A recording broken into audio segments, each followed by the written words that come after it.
ನಾವು ಹೇಳಿ ಕೇಳಿ ಹಳ್ಳಿಲಿ ಹುಟ್ಟಿದ ಜನ, ಫ್ರೀಯಾಗಿ ತಿಂದು ಉಂಡು ಬೆಳೆದಿರುವಂಥ ಜನ ನಾವು.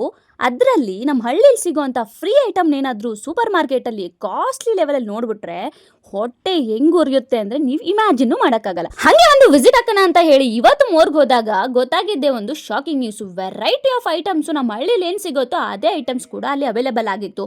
ಆದರೆ ಕೆಲವೊಂದಿಷ್ಟು ಐಟಮ್ಸ್ನ ನೋಡಿದಾಗ ನನಗೇನು ಶಾಕಿಂಗ್ ಅಂತ ಅನಿಸ್ಲಿಲ್ಲ.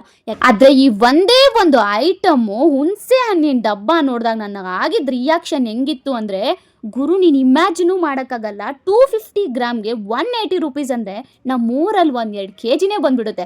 ಅದಕ್ಕೋಸ್ಕರ ನನಗೆ ಶಾಕ್ ಆಗಿದ್ದು. ಇದೇ ಬೆಂಗಳೂರಲ್ಲಿ ನ್ಯಾಚುರಲ್ ಐಟಮ್ಸ್ನ ಬಿಡಿಸಿ ಒಣಗಿಸಿ ರೋಡಲ್ಲಿ ಕುತ್ಕೊಂಡು ಮಾರ್ತಿರೋರ ಹತ್ರ ಚೌಕಾಸಿ ಮಾಡಿ ಕಡಿಮೆ ಬೆಲೆಗೆ ಕೆಜಿ ಐಟಮ್ನ ತಗೊಂಡು 3 ಕಡೆ ಮುಖ ಮಾಡಿರೋ ಆಂಟಿನ ನಾನು ನೋಡಿದೆ. ಅದಕ್ಕೆ ನನಗೆ ಇವತ್ತು ಶಾಕ್ ಆಗಿದ್ದು. ಬೆರಳಲ್ಲಿ ಎನ್ಸಿದ್ರು ಒಂದು 15 ಕಾಯಿ ಇರಲಿಲ್ಲ, ಅದಕ್ಕೆ ಯಾಕೆ 180 ಅಂತ ನನಗೆ ಯೋಚನೆ ಬಂತು. ನಾವು ಗೊತ್ತಲ್ಲ ಅಂಥದ್ಕೆಲ್ಲ ಕೈನೇ ಹಾಕಲ್ಲ, ಊರ್ಗೋದಾಗ ತಂದ್ರೆ ಆಯ್ತು ಅಂತ ಹೇಳಿ ಸುಮ್ಮನೆ ಸೈಡಲ್ಲಿ ಇಟ್ಬಿಟ್ಟು ಬಂದ್ವಿ ಹಂಗೆ ಸುಮ್ಮನೆ.